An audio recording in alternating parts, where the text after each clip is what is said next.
لا حول ولا قوة إلا بالله العلي العظيم أعوذ بالله من الشيطان اللعين الرجيم بسم الله الرحمن الرحيم رب اشرح لي صدري ويسر لي أمري واحلل عقدة من لساني يفقهوا قولي اللهم صل على محمد وآل محمد وعجل فرجهم خیران عزیزان، السلام علیکم ورحمۃ اللہ۔ امید ہے کہ آپ سب خیریت سے ہوں گی۔ ہمارا درس آج کا تاریخ اسلام ہے، اور جس طرح سے ہم سلسلہ وار پڑھتے ہوئے تاریخ اسلام آ رہے ہیں، آج ہم ایک نظر جو ہے وہ حیات طیبہ حضرت محمد باقر علیہ السلام کے اوپر ایک نظر ڈالیں گے کہ ان کی طرز حیات کیا تھی، ان کے زندگی نامہ پڑھیں گے۔ ہم نے چوتھے امام تک اب تک تاریخ کو مکمل کیا کہ ہم نے پڑھا تھا پچھلے درس میں، اگر آپ لوگوں کو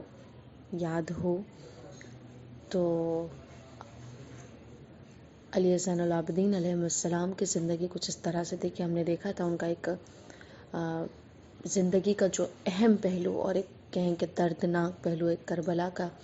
صفحہ بھی تھا، کہ جس کی وجہ سے ان کی زندگی میں کربلا کے بعد سے متاثر رہی ہے۔ جب تک وہ زندگی انہوں نے کی اور جب تک شہادت جام کو نہیں پیا، تب تک وہ صرف گریہ کناں رہے ہیں اپنے بابا کے لیے، اپنے بھائی اور چچا کے لیے، اہل حرم کے لیے، اپنی خاندان کی باحیا خواتین کے لیے، اور ہمیشہ جو ہے وہ حسن و ملال میں رہے ہیں۔ امام کی زندگی کے بارے میں ہم نے پڑھا تھا کہ امام نے کس طرح سے اپنی زندگی جی ہے، کس طرح سے اپنی زندگی کو بسر کیا بعد از کربلا۔ اور امام کی زندگی میں، زندگی نامے میں ایک اہم پہلو جو تھا وہ یہ کہ امام نے اپنی زندگی میں ایک بہترین کتاب دعا اور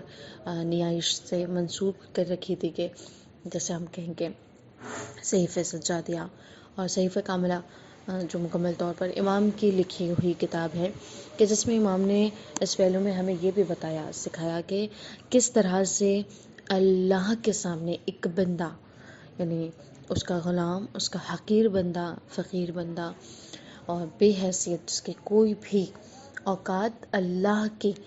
وجود کے سامنے کچھ بھی نہیں ہے، اور کس طرح سے جب انسان کلام کرے خدا سے تو امام نے وہ طرز سکھائی، دعا مانگنے کی طرز سکھائی، جو بھی مشکلات ہوں تو اس میں کس طرح سے اللہ سے گفتگو کی جائے، کس طرح سے اللہ سے رابطہ بحال کیا جائے، وہ ساری تدریس اور علم امام زین العابدین علیہ السلام نے ہمیں دی۔ خوب، اس کے بعد ہم ان کے بیٹے کی سوانح حیات کو اگر یہاں پر پڑھے تو ان کے بارے میں ایک یہ چیز بھی ہم جانتے ہیں کہ کربلا کے صفحے میں ایک وجود جو چھوٹا سے بچے کی شکل میں تھا، موجود تھا، کہ جس نے اپنے بچپن میں اتنی بڑی بڑی قیامتیں خود اپنی آنکھوں سے دیکھی ہے، اور اپنے بابا کی زندگی اور اس کے بعد دیکھتے رہے ہیں کہ کس طرح سے ان کے والد گرامی نے زندگی کی تھی، اور کس طرح سے وہ اپنے خاندان کے لیے روتے رہے، اور کس طرح سے وہ ان کے دل پر ایک بوجھ بن کر شہادت تک انہیں جب تک پہنچا دیا تب تک وہ اسی حال میں رہے ہیں۔ تو یہ ساری، یعنی ایک عمر جو ہے امام باقر علیہ السلام نے اپنی بچپن ہی سے اور شہادت تک جو ہے ایک کرب میں گزاری ہے۔ خوب، ہم آگے بڑھیں، دیکھتے ہیں کہ امام کے جو بیسک امام کے بارے میں جو نالج ہے وہ لیں کہ امام جو تھے وہ امام حسین علیہ السلام اور جناب شہربانو، کہ جو امام زین العابدین کی والد گرامی تھیں، وہ ان کے پوتے تھے، اور حضرت امام زین العابدین علیہ السلام و فاطمہ بنت حسن، یعنی فاطمہ بنت حسن امام زین العابدین علیہ السلام کی زوجہ تھی، اور یہ ان کے فرزند تھے امام باقر علیہ السلام۔ اس اعتبار سے جو ہے انہیں نام دیا گیا، مثلا ابن الخیرتین کہا جاتا ہے، یعنی آپ ماں اور باپ دونوں کی طرف سے ہاشمی اور علوی تھے، یعنی جو ہاشمی اور علوی ہوا کرتا ہے، ماں اور باپ دونوں کی طرف سے انہیں ابن الخیرتین کہا جاتا ہے۔ خوب، پھر ان کے جو ولادت تھی امام باقر علیہ السلام کی، وہ ہے 1 رجب المرجب اور 57 ہجری کو امامت پر 5ویں امام اور 7ویں معصوم کی ولادت بسعادت مدینہ منورہ میں ہوئی تھی۔ خوب، امام کو جو اسم رکھا گیا، یعنی جو نام گزاری ہوئی ہے، آپ لوگ جانتی ہوں گی کہ اہل بیت علیہ السلام کے جو نام گزاری کی گئی ہے وہ کسی والدین نے نہیں رکھا، یہ گھر کے افراد نے نہیں رکھا، بلکہ الہامی ہوتے تھے یہ اسم مبارک، اور خدا کی طرف سے انتخاب کیے جاتے تھے۔ پانچویں امام کی بھی جو نام گزاری ہوئی ہے وہ اللہ کی طرف سے رکھا گیا ہے ان کا نام بھی، کہ باقر، محمد باقر قرار پایا، اور سلسلہ عصمت میں پیغمبر اسلام صلی اللہ علیہ وآلہ وسلم کے بعد یعنی محمد جو نام رکھا گیا پانچویں امام کا، وہ رسول خدا صلی اللہ علیہ وآلہ وسلم کے نام پر رکھا گیا، یعنی ان کے بعد کوئی محمد نہیں تھا، یہ پہلا محمد تھا جو اللہ کے رسول کے بعد اس دنیا میں آیا تھا۔ اور اس چیز کی یاد دہانی تھی کہ جس دین کی بنیاد، جس الہی دین کی بنیاد، اور جس مثلا جو پہلی مرتبہ دین اسلام کو مرتبہ دیا گیا تھا اور جو اختیار کیا تھا، پھر اس کی علامت جو ہے وہ بتایا گیا کہ یہ جو محمد ہے، ایک محمد نے آ کے اسلام کے پرچم کو گاڑا تھا، اسلام کو منتشر کیا تھا دنیا اور عالمین میں۔ اس کے بعد اسے ڈھانپا چھپایا جانے لگا، اور دشمن کی متواتر طور پر سعی و کوشش یہی رہی کہ وہ کیا کریں، دین اسلام کو سرزمین سے خارج کر کے اپنے لغو اور باطل جھنڈے اور اپنی ظلمت تاریخ کو دنیا میں کیا کر دیں، عیاں کر دیں۔ لیکن اللہ کا کیا ہوا، اللہ کی مشیت اس طرح سے ہوتی ہے کہ جب اللہ کا سکہ چلتا ہے تو کسی کا بھی سکہ پھر وہاں پر ٹھہرتا نہیں ہے۔ خالق کائنات نے اپنے ایک مددگار کو جب دنیا میں بھیجا تھا اور دین اسلام کو اس دنیا میں اجاگر کر دیا تھا، اور اس کے بعد جب یہ دین کو دبایا جانے لگا، آپ نے دیکھا کہ امام علی علیہ السلام کی زندگی بعد رسول کس طرح رہی ہے، اور اس کے بعد امام حسن کی زندگی میں لوگوں کو فریب دینا اور اس طرح سے، پھر اس کے بعد اس کو بقا میں جو لایا گیا ہے امام حسین علیہ السلام کے توسط سے،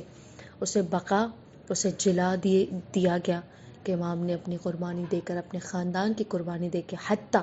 اپنے عصمت یعنی اپنے گھروں کی عصمت زادیوں کے پردوں کو قربان کر کے اس دین اسلام کے جو ان کے نانا نے اس پرچم کو اس سرزمین پہ گاڑا تھا، اسے محکم طریقے سے اس کی جا پر رکھا، اور ظلمت کو نیچا دکھا کے بتا دیا کہ جہاں پر ذلت اور گمراہی ہو وہاں پر سر نہیں بچائے جاتے، وہاں پر اللہ کی حقانیت، اللہ کے دین کی محافظت کی جاتی ہے۔ اور جب جب یہ موقع آئے گا، اور امام کے پیروکار، امام کو چاہنے والے کے لیے یہ سبق ہے کہ جب اللہ کے دین پر بات آ جائے، یعنی انسان کی جانوں سے زیادہ افضل ہے خدا کا دین، خدا کی مسلک، خدا کا جو برپا کیا گیا ہے دین اسلام، وہ چیزیں ہماری جانوں سے زیادہ ضروری ہیں، بہت زیادہ اہم چیز ہے وہ، کہ جب انسان مطلب فقہی مسئلے میں ہم دیکھیں کہ جہاں پر انسان کی جان کو نقصان ہوتا ہے اور ایک طرف حرام ہوتا ہے اور ایک طرف جان کو نقصان ہو، تو اللہ نے وہاں پر فرصت دی ہے، انسان کو موقع دیا ہے کہ انسان کو وہاں پر اجازت ہے کہ وہ کیا کرے، اس حرام کو اپنا لے اور اپنی جان کی حفاظت کر لے، ٹھیک ہے نا۔ یعنی انسان کی جان کو اللہ نے وہاں پر اس قبیح کام کے اوپر مقدم کیا، لیکن خداوند عالم یعنی اماموں نے جو قربانیاں دیں، جو عصمت اطہار علیہ السلام نے، جو ان کے گھرانوں نے قربانیاں دیں، انہوں نے یہ بتا دیا کہ جب اللہ کے دین ایک طرف ہو بچانا اور ایک طرف ہماری جان کو نقصان ہو، ہماری جان کو خطرہ ہو، وہاں پر جانیں قربان کر دیتے ہیں اور دین کی حفاظت کر لی جاتے ہیں۔ یعنی کربلا کا وہ میدان ہمارے لیے تابد یہ نشاندہی ہے، یہ علامت ہے، یہ سیکھ ہے، یہ درس ہے ہمارے لیے کہ جہاں پر دین اسلام کی بات آتی ہے اور وہ جب تزلزل میں آتا ہے، جب اس کی کڑی ڈگمگانے لگتی ہے، تو وہاں پر ہمیں اپنی جانوں کے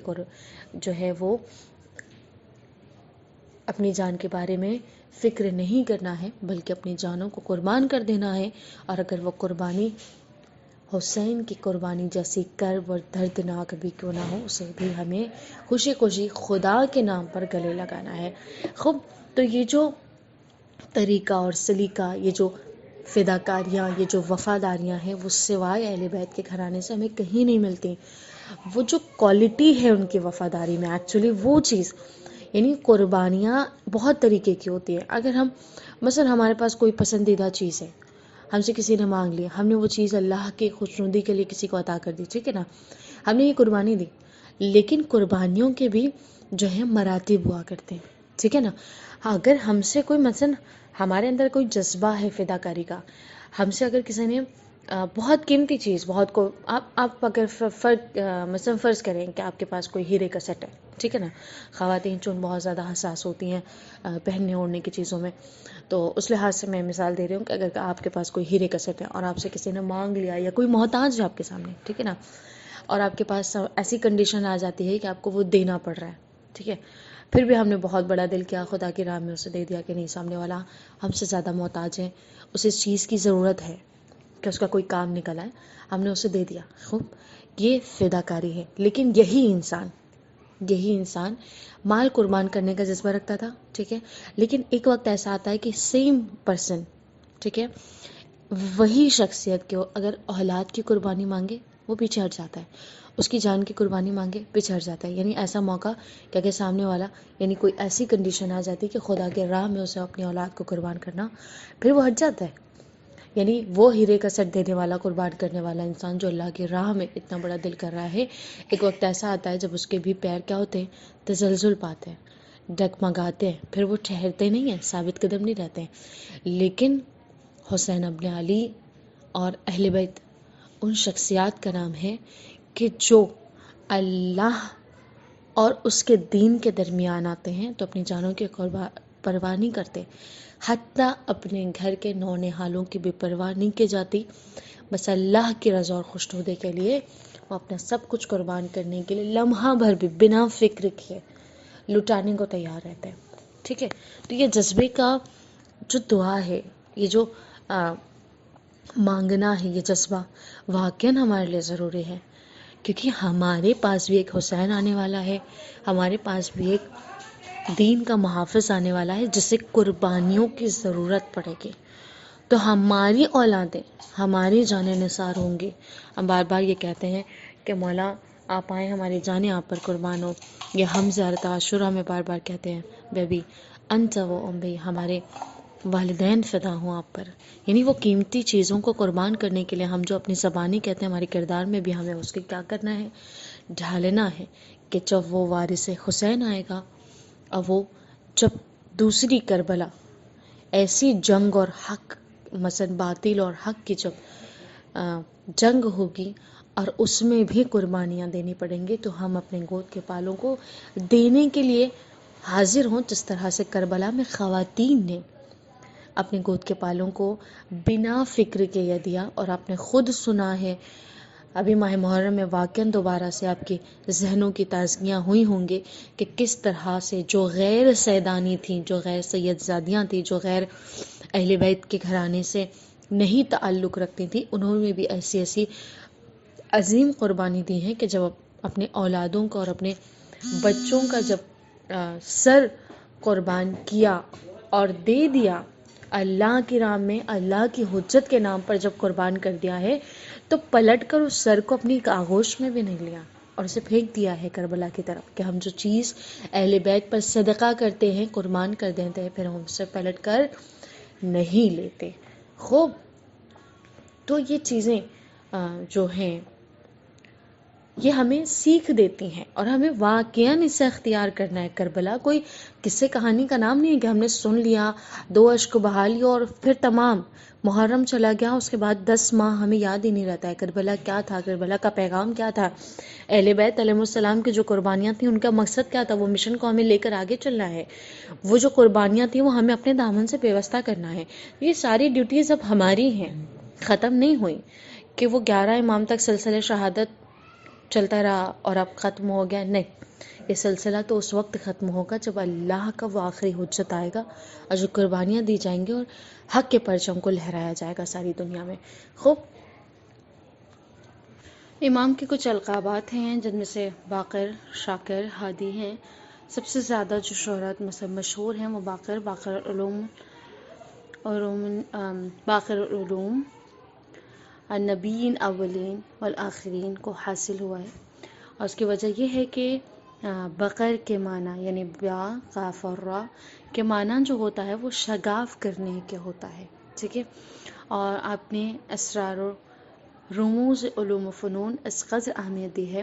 ان کی طرح تشریح دی ہے، انہیں اس طرح سے تشریح دی ہے کہ دوسرے افراد کی تاریخ میں اس کی مثال نہیں ملتی ہے۔ حد ہے کہ عالم اسلام کے امام اعظم بھی آپ کے شاگرد ہیں، اور انہوں نے بھی آپ کی علوم سے استفادہ کیا، یعنی امام نے جس طرح سے نایاب چیزوں کو بالکل سے اس دنیا کو بخشا ہے، عطا کیا ہے، وہ کسی بھی شخصیات میں نہیں پایا جاتا ہے اور کسی بھی دوسرے افراد میں نہیں پایا جاتا ہے، حتیٰ کہ جو امام اعظم کہا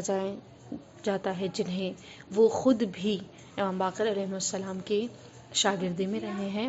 اور امام نے اپنی زندگی کے 2.5 سال جو ہے وہ اپنے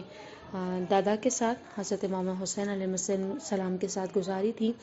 اور 95 ہجری تک تقریباً 38 سال اپنے بابا حضرت امام زین العابدین علیہ السلام کے ساتھ رہے ہیں، اور 95 ہجری کے بعد 19 سال اپنا دور قیادت یعنی امامت کے پائیدار کو، امامت کے ممبر کو امام نے سنبھالا تھا، یعنی 19 سال امام نے امامت کی۔ اسلام کے تمام طرز ذمہ داری کو آپ نے بہتر طریقے سے جو ہے وہ سنبھالا ہوا تھا، اور کمال حسن تک اور بخوبی اسے انجام دیتے رہے ہیں۔ خوب، یہ سب امام نے اپنی جتنی بھی ذمہ داریاں تھیں، یعنی اپنی زندگی کے ہر پہلو میں بہترین جو ہے وہ زندگی بسر کی ہے، اور اپنا پوری سعی و کوشش سے دین اسلام کو ہمیشہ اپنی ذات اور اپنے علم سے عطا کرتے گئے ہیں۔ خوب، پھر جو امام کی حکومت تھی، اسلامی حکومت، مثلا حکومت اسلامی میں رومی سکوں کا جو خاتمہ ہوا، شاید پہلے بھی آپ لوگوں نے درس میں پڑھا ہو کہ جس طرح سے روم کا مثلا رومی حکومتیں تھیں لوگوں کے اوپر، اور جب تاریخ میں جیسے امام محمد باقر علیہ السلام جو 75 ہجری میں یعنی 75 ہجری میں تاریخ کا یہ کارنامہ انجام دیا گیا کہ جو اسلام تاریخ سے نہیں بھلایا جا سکتا ہے، یعنی اس طرح سے نقش ڈالا اپنا اسلام کا جو پہلو تھا، اسے اس طرح سے محکم کیا کہ جب حالات اتنے خراب ہو چکے تھے کہ عیسائیت بہت بڑھ کر آگے آ رہی تھی، اس وقت رومی بادشاہ نے کیا کیا تھا کہ جو سکے چلتے تھے، یعنی جو کوئنز تھے جو اس وقت چلتے تھے، اس پر جو مثلا پہلے سے جو لا الہ الا اللہ اور اس طرح سے چھپا ہوا آتا تھا اور اس کے اوپر لکھوایا جاتا تھا، روم کے بادشاہ نے کیا کیا تھا، اس کے اوپر وہ ہٹا کر اور اپنے علامتوں کو اس کے اوپر مثلا ڈالا، اور اس وقت جو مثلا حکومت تھی وہ عبد الملک کی تھی، کہ جب عبد الملک نے جب یہ دیکھا کہ دور حکومت میں، یعنی اس کے دور میں جب اس نے دیکھا کہ سکوں کو ترک کر کے، یعنی حکومت نے سکوں کو، رومی حکومت نے سکوں کو ترک کر کے ان پر کلمہ لا الہ لکھنے کا حکم دیا تھا، مثلا جب لا الہ الا اللہ تھا لکھا گیا تھا، لیکن روم کے بادشاہ نے کیا کیا تھا، اس وقت کیا کیا گیا کہ مثلا ایسا زمانہ آ گیا تھا کہ مثلا دین اسلام کو بالکل پیچھے کر رہے تھے، اسے دبایا جا رہا تھا، اور عیسائیوں نے جو ہے اپنے عقیدے اور اپنے ایمان کو سامنے لانے کے لیے، لوگوں میں ترویج دینے کے لیے، لوگوں کو اس کی طرف کھینچنے کے لیے، انہوں نے اپنے سکوں پہ جو ہے وہ اپنے باہر لگا کے اسے رائج کر رہے تھے، اور جب عبد الملک نے اپنے دور حکومت میں ان چیزوں کو دیکھا تھا، یعنی کہ سکوں پر سے لا الہ الا اللہ کا جو سکہ تھا اسے ہٹا دیا جا رہا ہے، اور اس طرح سے عیسائیوں کی ترویج ہو رہی ہے، اور قیصر الروم کو مثلا دیا، تو اطلاع جب قیصر الروم کو ملی، اس نے کیا کیا، اپنے دور حکومت میں دوبارہ سے ان سکوں کو لانے کی کوشش کی، اور اس نے کیا کیا کہ رائج کرنا کی کوشش کی کہ وہ لا الہ الا اللہ والے سکوں کو واپس سے لوگوں کے درمیان لے کر آئے بازاروں میں۔ جب یہ چیز جو ہے وہ قیصر الروم کو پتہ چلتی ہے تو وہ کیا کرتا ہے، یعنی اس سلسلے کو مثلا رشوت دیا، اس سلسلے کو روکنے کے لیے اس نے رشوت کی لالچ دی، لیکن مثلا جو عبد الملک تھا اس نے اس چیز کو قبول نہیں کیا، اور اس نے رد کر دیا، کوئی رشوت بھی قیصر الروم سے نہیں لی، تو اس نے دھمکی دینا شروع کر دی کہ اگر تم نے یہ کیا تو میں کیا کروں گا، مثلا اس نے وارن کیا کہ اگر میرے سکوں کی شکل بگاڑ کر اس پہ کلمہ اسلام لکھوا دیا گیا تو اسلام اور رسول اور نعوذ باللہ میں کیا کروں گا، اسلام اور اس کے رسول کے نام پر مثلا فحش اور بد الفاظوں کو میں کیا کر دوں گا، لکھوا کر رائج کر دوں گا۔ جسے سن کر عبد الملک بہت زیادہ پریشان ہو جاتا ہے، بہت زیادہ پریشان ہو جاتا ہے، اور امام باقر علیہ السلام کی وہ مدد مانگتے ہیں اور کہتا ہے کہ مثلا ان سے رجوع کیا جائے۔ پھر آپ نے فرماتے ہیں کہ سفیر روم کو روک لیا جائے، یعنی سفیر روم کو قید کر لیا، یعنی جو میسنجر اس کی طرف سے آتا ہے اسے روک لیا جاتا ہے، اسے قید خانے میں ڈال دیا جاتا ہے. اور اس طرح سے امام نے ایک تدبیر اپنی دی کہ اسے روک کر کیا کیا جائے، سکے کو ایسے یعنی وزن اس کو بتایا، اور اس کی ایک طرف جو ہے وہ لا الہ الا اللہ اور یعنی توحید کا کلمہ لکھوایا، دوسری طرف جو ہے وہ کلمہ رسالت لکھوایا، اور اس سن ہجری کو یعنی جو ایئرز تھا اس زمانے کا اسے بھی لکھوایا گیا کہ وہ کس سن میں جو ہے وہ ایجاد کیا گیا، وہ بھی لکھ دیا گیا. اس طرح سے جب سارے کام مکمل کر دیے، جب عبد الملک نے یہ سارے کام مکمل کر دیے تو امام کو بتایا کہ سارے کام بخوبی انجام دے دیے گئے امام کے اکارڈنگ، جس طرح سے امام نے بتایا تھا اس طرح سے. جب وہ ختم ہو گیا، سارا کام اپنے انجام کو پہنچ گیا، تو امام نے کہا کہ وہ جو سفیر روم آیا تھا اسے آزاد کر دیا جائے اور اس کے ساتھ اس سکوں کو بھیج دیا جائے. بس وہ سفیر روم کو جو ہے وہ آزاد کر کے پھر اس کے ذریعے سے ان سکوں کو رائج کیا گیا اور اس تک پیغام پہنچایا گیا قیصر روم کو، اور وہ کچھ بھی نہیں کر پایا. یعنی یہ اتنی محکم کڑی تھی جو امام نے گاڑی تھی اور اس کو جوڑی تھی کہ امام کے علاوہ یعنی اہل بیت علیہ السلام کے علاوہ اس کام کو بخوبی کوئی بھی انجام نہیں دے سکتا تھا. ٹھیک ہے، پھر سے امام نے اس چیز کو ظاہر کر دیا کہ ہم وہ لوگ ہیں کہ جو مثلا مباہلہ کے میدان میں جب آ جاتا ہے تو عیسائیت خود بخود اسلام کے سامنے جھک جاتی ہے اور کم نظر آتی ہے اس کے سامنے. یعنی جب اسلام کے چہرے سامنے آتے ہیں، حامی و مددگار جب اس کے محافظین سامنے آتے ہیں، تو کوئی بھی دین، کوئی بھی مسلک اس کے سامنے سر اٹھا نہیں سکتا ان کی حقانیت کے سامنے. اس کے بعد جو ہمیں امام کا دوسرا پہلو ملتا ہے کہ امام نے عزاداری کی خاص وصیت کی تھی. امام کی شہادت جو ہے 7 ذی الحجہ کو ہوئی ہے 114 ہجری میں. ہشام بن عبد الملک نے زہر سے ہوئی تھی، اور آپ نے اپنے فرزند امام صادق علیہ السلام یعنی چھٹے امام کو غسل و کفن و دفن کی وصیت فرمائی تھی، اور خصوصیت کے ساتھ یہ وصیت فرمائی تھی، یعنی خاص وصیت امام کی یہ تھی کہ میرے مال میں سے 800 درہم میری عزاداری کے لیے مخصوص کر دیے جائیں، اور 10 سال تک ایام حج میں منا کے میدان میں میرا غم منایا جائے گا. یعنی امام کی وصیتوں میں سے یہ خاص وصیت تھی کہ امام نے اپنے جانے کے بعد بھی یعنی اپنی زندگی میں بھی عزاداری کو بہترین طریقے سے انجام دیا تھا، اور اس کے جلوہ گر کر کے دنیا کو دکھایا تھا تاکہ دنیا اس چیز کو یعنی نہ کربلا بھلا پائے نہ کربلا والوں کو بھلا پائے. اور امام نے اپنے جانے کے بعد بھی اپنی اولاد سے، اپنے فرزند سے یہ وصیت فرما دی تھی کہ 10 سال تک منا کے میدان میں جہاں پر حاجیوں کا ہجوم ہوگا، جہاں پر عوام زیادہ ملے گی، جہاں پہ لوگوں کا جھرمٹ ہوگا، اس کے درمیان عزاداری کو جو ہے وہ ترویج دی جائے، اور وہاں پہ تاکہ لوگوں میں جو ہے وہ امام حسین کا غم منایا جائے. کہ تاریخ کو عام طور سے حجاج کرام جو ہے وہ علاقے میں رہتے ہیں، اور سارا عالم اسلام حجت بیت اللہ کے لیے دنیا بھر سے یہاں اکٹھا ہوتا ہے، یعنی ایک مرکزی جگہ پاتا ہے، قرار پاتا ہے وہ. تو امام نے وہاں پر جو ہے وہ عزاداری کو رائج کروایا. اسی طرح لوگوں کو حکام وقت کے مظالم اور آل محمد کے فضائل و کمالات، ان کے احکام و تعلیمات کا علم ہوتا رہے. یعنی جس طرح سے امام نے اپنی منطقیں لگا کر ان چیزوں کو رائج کیا، وہ واقعاً امام نے ایک بہترین چیز دنیا کو دیا. اسلام کے حامی و مددگار بہترین طریقے سے وہ واضح رہے ہیں، روشن رہے ہیں کہ کس طرح سے انہوں نے اسلام کو جو ہے وہ محکم بنایا، اور کربلا جو ایک حقیقی سانحہ تھا تاریخ کا، اس کو بھی ہمیشہ سے روشن رکھا. پھر جو امام کے علمی کمالات تھے جو ہمیں دکھائی دیتے ہیں کہ امام کس طرح سے اپنے علم اور فن سے کس طرح سے ڈیل کرتے تھے. یعنی طاؤس یمانی حضرت امام معمر باقر علیہ السلام سے سوال کیا اس نے کہ وہ کون سی چیز ہے کہ جس کا تھوڑا سا حلال اور زیادہ حرام ہے. آپ نے فرمایا کہ وہ نہر تالود کا پانی تھا کہ جو صرف ایک چلو تک حلال تھا اور اس سے زیادہ وہ حرام تھا. ٹھیک ہے، وہ کون سا روزہ تھا کہ جس میں کھانا پینا جائز تھا. آپ نے فرمایا کہ جناب مریم کا روزہ تھا کہ جس میں صرف بات کرنے کی پابندی تھی، کھانے پینے کی پابندی نہیں تھی. وہ کون سی شے ہے کہ جو کم ہوتی ہے بڑھتی نہیں ہے. آپ نے فرمایا کہ امام نے اسے جواب دیا کہ انسان کی عمر ہے جو کبھی بھی بڑھتی نہیں ہے، لمحہ لمحہ کیا ہوتی ہے، وہ کم ہوتی جاتی ہے. پر اس نے سوال کیا امام سے کہ وہ کون سی شے ہے کہ جو فضا میں صرف ایک بار بلند ہوئی. آپ نے فرمایا کہ وہ کوہ طور ہے کہ جو بنی اسرائیل کے سروں پر مسلط کیا گیا تھا. اس کے علاوہ کوئی ایسی چیز نہیں تھی کہ جو ایک ہی بار بلند ہوئی ہو. خوب، وہ کون لوگ ہیں کہ جن کی سچی گواہی بھی جھوٹی قرار پائی. آپ نے فرمایا کہ وہ منافقین ہیں کہ جو رسول اللہ کو رسول کہتے ہیں لیکن اللہ تعالیٰ نے انہیں جھوٹا قرار دیا ہے. یعنی اس طرح کے سوالات کے جو اہل بیت علیہ السلام کے علاوہ کوئی بھی اس کا جواب اتنی بہترین طریقے سے نہیں دے سکتا ہے. خوب، تو یہ امام کے علم کی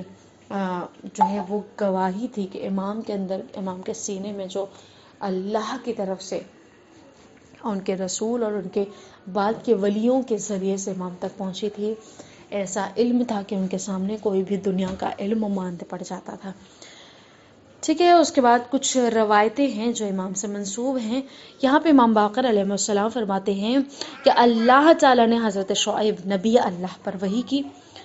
کہ میں تمہاری قوم کے 1,00,000 آدمیوں پر عذاب نازل کروں گا، 40,000 برے لوگ پر اور 60,000 اچھے لوگوں پر عذاب آئے گا. حضرت شعیب علیہ السلام نے جو ہے وہ کہا کہ اے اللہ، 40,000 واقعاً برے ہیں اور وہ مستحق ہیں عذاب کے، مگر جو 60,000 ہیں وہ اچھے لوگ ہیں، تو یہ کیوں ان کے اوپر عذاب آئے گا؟ تو اللہ نے وہاں پر عرض کیا، فرمایا کہ نیک لوگ ان لوگوں کے، یعنی نیک لوگ برے لوگوں کے بارے میں سستی برتتے ہیں، یعنی میرے غضبناک ہونے کے باوجود ان سے ناراض نہیں ہوتے. گویا امام نے اس واقعے سے اس چیز کو ہم تک پہنچا دیا کہ جس سے اللہ غضبناک ہوتا ہے، اس سے پھر انسان کا فرض ہے کہ انسان بھی اسے اپنا دشمن قرار دے اور اس سے غضبناک رہے، اس سے وہاں پر ان سے ملنساری، ان کے ساتھ رہنا، ملنا جلنا یہاں پر صحیح نہیں ہے، کیونکہ خداوند عالم کو یہ چیز پسند نہیں ہے کہ میں جس سے غضبناک رہوں اسے دوستی کا ہاتھ بڑھایا جائے. خوب، امام باقر علیہ السلام دوسری جگہ ارشاد فرماتے ہیں کہ اللہ تعالیٰ کے لیے دوستی اور دشمنی رکھیں اور اللہ ہی کے لیے عطا کریں تو ہی شخص کامل الایمان ہے، یعنی اپنا ہر کام رضا الہی کے لیے کرے. انسان کامل الایمان ہے اگر کرنے والا ایسا ہے، یعنی جو بھی کام انسان انجام دے وہ اللہ کی رضا کے لیے، جس میں اللہ راضی ہے بس اسی کام کو انجام دے. پس وہ اگر اس طرح سے کرے گا تبھی وہ کامل الایمان قرار پائے گا. اس کے بعد امام فرماتے ہیں کہ جو اللہ تعالیٰ کے لیے دوستی اور دشمنی رکھے، خدا کی قسم ہمارا شیعہ وہ ہے کہ جو اطاعت و تقوی کو اپنا پیشہ بنائے. ہمارے شیعوں کی پہچان فروتنی، خضوع، امانت داری، کثرت سے ذکر خدا، روزہ نماز، والدین کے ساتھ نیکی، پڑوسیوں کے ساتھ فقر و فاقہ سے دیکھ بھال کرنا، فقیروں اور مسکینوں، قرضداروں، یتیموں کی مدد کرنا، سچ بولنا، تلاوت قرآن کرنا، لوگوں کے بارے میں خیر کے علاوہ کچھ نہ کہنا، تمام امور قبیلوں کے لیے امین ہونا. یعنی امام باقر علیہ السلام نے شیعہ کی یہاں پر نشانیاں بیان کی ہیں کہ امام کا، اہل بیت کا حقیقی شیعہ کون ہوتا ہے. خوب، حضرت امام باقر علیہ السلام فرماتے ہیں کہ حقیقی مومن وہی ہے کہ جو اگر خوش ہو تو اس کی خوشی اس کو گناہ یا باطل پر آمادہ نہ کرے، اور اگر ناراض ہو تو اس کی ناراضگی کو حق کی بات کہنے سے نہ روکے، اور جب صاحب اقتدار ہو تو اس کے اقتدار اس کے ناحق کی طرف نہ کھینچ لے جائے. یعنی امام فرماتے ہیں کہ مومن وہ ہوتا ہے کہ جو اپنی ایموشنز پہ کنٹرول رکھتا ہے، کہ جب وہ خوش ہے تو کوئی بھی باطل کام پر آمادہ نہ ہو، کوئی بھی گناہ انجام نہ دے، اور جب وہ ناراض ہوتا ہے تو کسی بھی حق سے منہ نہ موڑے. ٹھیک ہے نا. تو یہ مومن کی پہچان ہے. آزمائش کا لمحہ ہوتا ہے کہ ایک مومن کو جو ہے وہ ایک سانچے میں ڈھال کر اس کو پیور بنایا جاتا ہے. جب اس پہ آزمائش آتی ہے تو انسان مومن حقیقی وہی ہوتا ہے کہ اگر خوش ہے تو اس میں کوئی بھی گناہ نہیں انجام دے، اور ناراض ہے تو کسی بھی حق سے منہ نہ موڑے. پھر امام فرماتے ہیں کہ انسان اگر مال حرام سے دولت مند ہوتا ہے تو اس کا حج قبول نہیں ہوتا، نہ عمرہ قبول ہوتا ہے، اور نہ صلہ رحمی. یعنی اگر انسان مال حرام، یعنی حرام خوراک اپنے حاصل کر رہا ہے تو اس کا کوئی بھی کام، کوئی بھی اچھا کام بھی اس کا قابل قبول نہیں ہے. نہ اس کی صلہ رحمی، نہ اس کی عبادتیں، نہ اس کے حج، کوئی بھی چیز قابل قبول نہیں ہے، وہ رد کر دی جاتی ہے. یعنی انسان کے لیے لقمہ حلال جو ہے وہ حاصل کرنا بہت ضروری ہے. اگر انسان مال حرام میں مبتلا ہے تو اس کا بہتر سے بہتر بھی وہ نیکی انجام دیتا جائے گا، پھر بھی کوئی بھی فائدہ نہیں ہوتا ہے۔ خوب، یہ آج کا درس تھا آپ لوگوں کے لیے۔ کچھ سوالات آپ لوگوں کی خدمت میں۔ سب سے پہلا سوال کہ اگر کوئی امام اگر ماں باپ کی طرف سے ہاشمی اور علوی ہوتا ہے، یعنی ماں کی طرف سے بھی باپ کی طرف سے، تو ایسے امام کو کیا کہا جاتا ہے؟ دوسرا سوال آپ لوگوں کی خدمت میں کہ امام نے اپنی امامت کے کتنے سال گزارے، یعنی امام باقر علیہ السلام کی امامت کے روز، امامت کے سال کتنے سال تھے؟ تیسرا سوال آپ لوگوں کی خدمت میں کہ قیصر روم کی جو شرط تھی اس کو امام نے اپنے علم کے ذریعے سے کس طرح سے دین کے پرچم کو رائج کیا تھا لوگوں کو، مختصراً اس واقعے کو تحریر کریں۔ چوتھا سوال یہ کہ امام نے اپنی خصوصی وصیت کیا فرمائی تھی اپنے بیٹے سے۔ پانچواں سوال آپ لوگوں کی خدمت میں کہ امام نے شیعوں کے، حقیقی شیعوں کے کچھ علامات بیان کیے، ان علاماتوں میں سے 5 علامتوں کو بیان کریں۔ وصلی اللہ علی محمد وعلی محمد، والسلام علیکم ورحمۃ اللہ۔